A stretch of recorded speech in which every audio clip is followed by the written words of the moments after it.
উত্তরপাড়া নামটা শুনলেই বুকের ভিতরটা কেমন যেন এক অন্যরকম আবেগে ভরে ওঠে।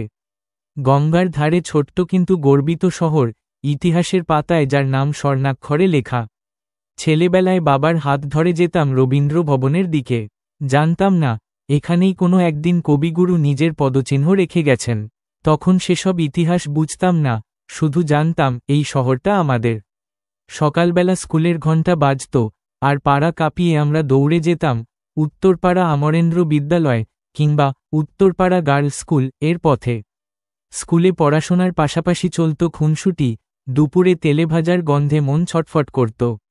গঙ্গার ধারে বসে বিকেলবেলা বন্ধুদের সঙ্গে আড্ডা, হাওয়ায় উড়ে যাওয়া ছিপছিপে পাটকাঠির ঘুড়ি কিংবা শীতকালে মাঠে খেলা, এই সব কিছুই আমাদের উত্তরপাড়া জীবনের অমূল্য ধন। পুজোর সময় শহরের রঙই বদলে যেত। ঘোষপাড়া সর্বজনীন বা রেল কলোনির পুজো, কোথাও যেন নিজস্ব একটা ঘরোয়া আবহ ছিল। সন্ধ্যার আলোয় ঝলমল করে উঠত গোটা শহর, আর মনে হতো এর চেয়ে আপন আর কিছু হতে পারে না। তবে শুধু আবেগ নয়, উত্তরপাড়া কিন্তু বিদ্যাচর্চার ক্ষেত্রেও বিখ্যাত। এই শহরেই প্রতিষ্ঠিত হয়েছিল উত্তরপাড়া হিতসাধিনী সভা, যা বাংলার নবজাগরণের এক উল্লেখযোগ্য স্তম্ভ।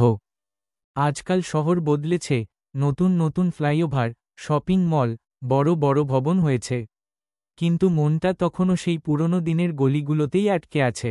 এখনও যখন গঙ্গার ধারে দাঁড়াই, বাতাসে ভেসে আসে সেই চেনা গন্ধ, কাঁচা মাটির, বিকেলের লোভনীয় চপের, আর স্কুল ফেরত হুল্লোড়ের।